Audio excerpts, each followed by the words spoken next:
accidents all the time, all kinds of extra releases with no way forward until it's too late.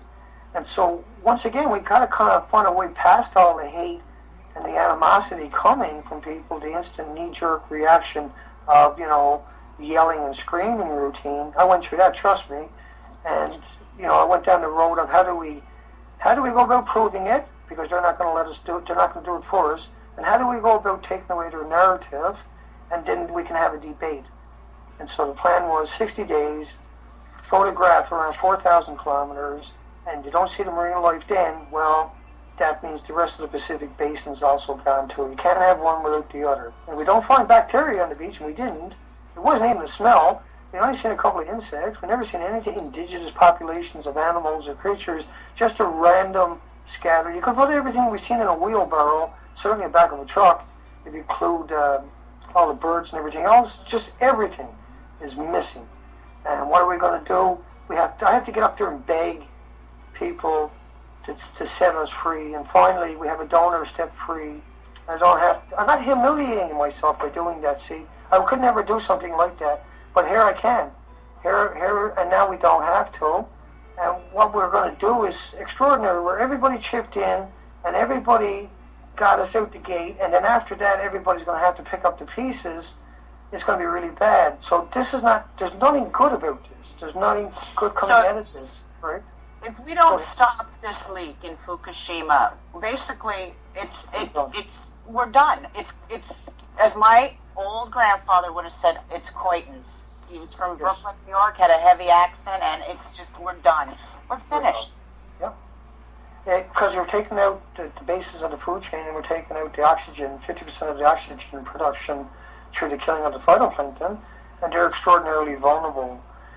Of course, everything on the ocean, as you can live for a little bit longer, but not much, because those plumes are coming into Fukushima 1,440 minutes a day.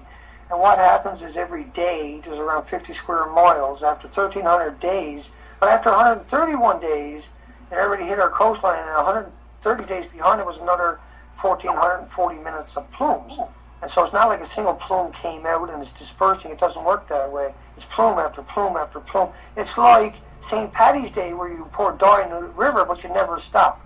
And say the river is 4,000 miles long, and every day, every minute, you're putting 1,000 pounds of dye into the river, every minute of green dye.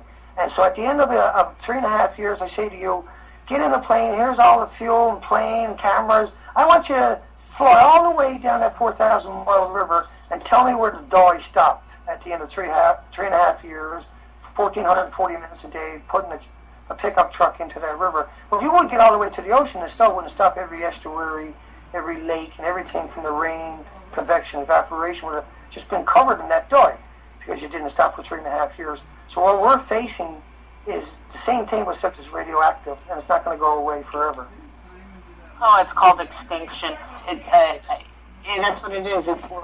We're going to become extinct. Mankind is making us extinct. Because we don't get an opportunity. How depressing. So what we're going to do is have the debate, right? What we're going to do is demand 4,300 peer-reviewed studies every day. Go ahead, Linda, I'm sorry. No, I just wanted to know, I wanted to ask, and it's not really shifting gears here, but sure. Since you're, into the oceanography and the science of this, what about in the Gulf when, I know I'm shifting from a different ocean. All the oceans are connected, in my opinion. Am I wrong on that? No. Well, the Gulf of Mexico was the nursery for that whole area. It's a huge area. And so, folks, what you want to think about is that plume coming up. I want you to think about something that's 1,000 miles by 5 miles deep. It's 1,000 miles wide by 5 miles deep. But I want you to think of it in terminology as an iceberg for a second, tumbling along your shoreline. But it's 1,000 miles wide, but it's tumbling along your shoreline and it's crushing everything. Well, that would be okay because it would all show up back in the spring. Well, that's what happens on the east coast of Canada, where all the wind pushes all the ocean on the coastline and scrubs it clean. Go there in the springtime, here you can't find an inch without life. Not a single inch without life. But what happened there was we had 1,000 miles of oil, very toxic stuff, and then 3 million gallons of Corex sprayed over the entire area on top of this. That was chemtrailing, by the way, folks. And as this 1,000-mile by 5-mile plume of oil rolls along your coastline, it got rid of all the genetic superior, genetic selected life that jostled for that spot for billions of years, and it has suffocated the entire area permanently, where you can't rehabilitate it or habitat it because you can't do that kind of work down there. It's just too enormous. So you could do it, of course, with dredging and dredge it all up. If we took 4,300 peer-reviewed academic studies tomorrow and went down and dredged up the top foot of all the Gulf for the next 5 years, you would accomplish something.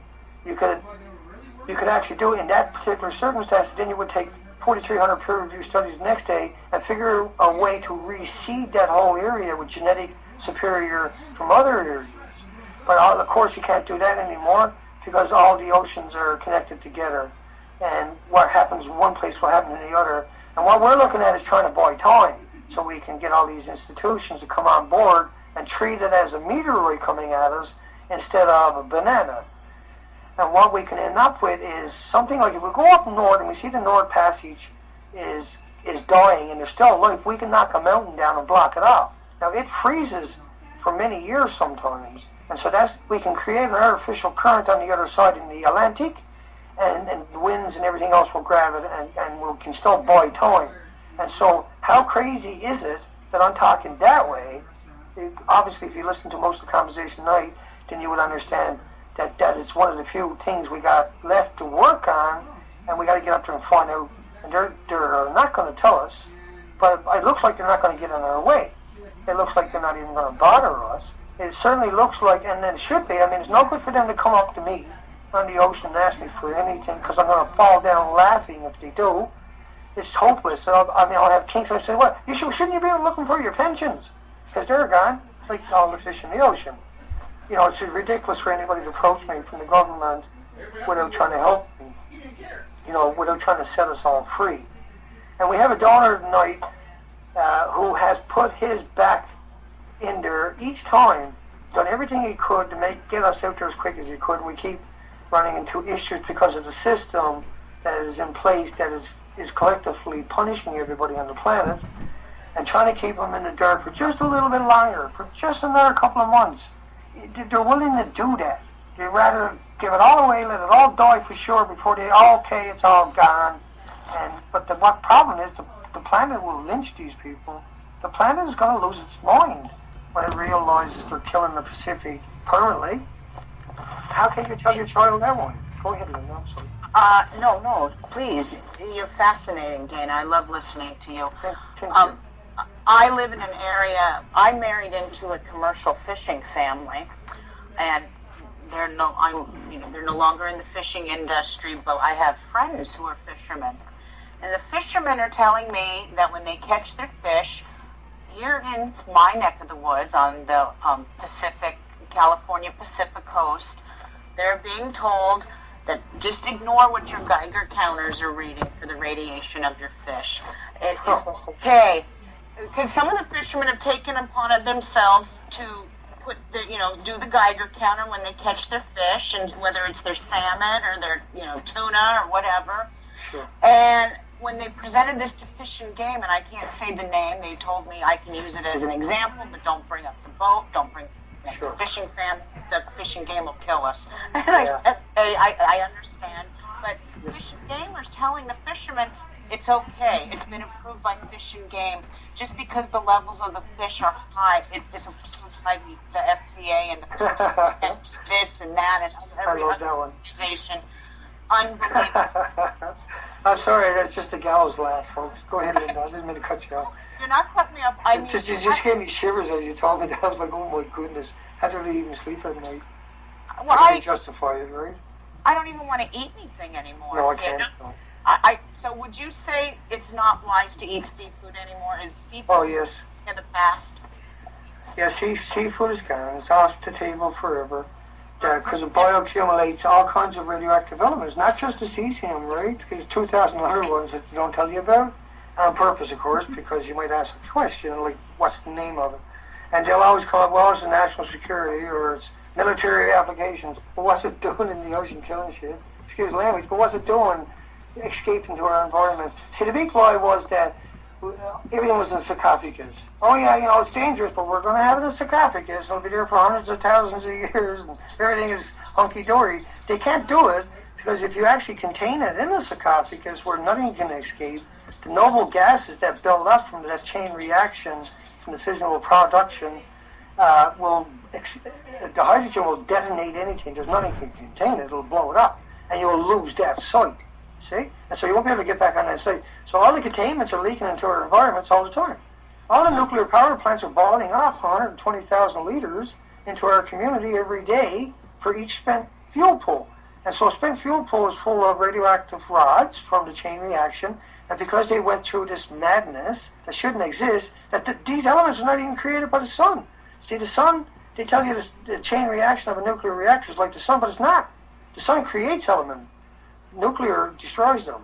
And then these man-made ionized radiated elements, they shouldn't even be, and that's what nuclearproctologist.org is. It's a nuclear policy think tank. And we advocate never letting these things off our planet because the universe is not acclimated to it, and neither are we. And as such, I think about how they say that it's like a banana, yet they went to university. And how come the people who interviewed him or wrote the story doesn't say, yes, he went to university, and I tried to talk sense into him, but he still insists on saying that a banana is like man-made radioactive. The minute they say something like that, the whole Jericho wall comes down on their head, and everybody becomes awake immediately. We're living in a land where it's where they live, where they beat each other up in the alley when they finally put the sunglasses on the other guy's face, and then he actually sees and he gets it. Yeah, oh yeah, I get it now. And well, that's what media, and that's why you do what you do, Linda. That's what media is doing to everybody. They got them in that paradigm, and they can't break free. But these people, in a very short while, will be hated worse than everything on the planet because they lied so much. They can't even look their own friends anymore in the eyes now. What's going to be like in another 2 months when this breaks? And it doesn't matter if they kill me and take me out. You can't stop this from coming out. We already kicked the can out there, and everybody can go do it themselves. Get up at low tide, walk down on the beach and take some pictures and do some comparisons, and you can see if it affected your region. And if everybody done that tomorrow morning, we wouldn't have to go. We would have a debate. I would hang around for the debate, right? We are going because people won't do that, and they don't understand the significance of what I'm saying and how simple and mindless it is to walk down to your local wharf at low tide and get pictures of the various lowest areas. Yeah, because just people like me out there will jump on it and analyze it and then use it as a tool to bludgeon the opposition and apologists. Now, Dana, we have just about 5-6 minutes left here, and I wanted to ask you, and you don't have to answer this, if you don't feel comfortable answering this, that's fine, but because of what you're doing, have you received any threats yourself? Just incredible amount of threats. Really? It's terrible. I got people who want to light me up with a blowtorch if I don't walk. Oh my God. Yeah, no, I got them still got them on my phone there. Oh. I got an amazing amount of death threats. I get amazing amount of ignorance anyway, of course, but these are categorically threats. They're not even afraid. Right? They're not even scared.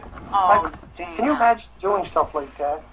And of course, I had an incident a few days ago where I was set up in order to take me out of this, because I don't know, these people can't go down. They say they watch my video, my presentations, where we went through the low tide lines. That's what we studied, was the low tide lines, and they couldn't even do that.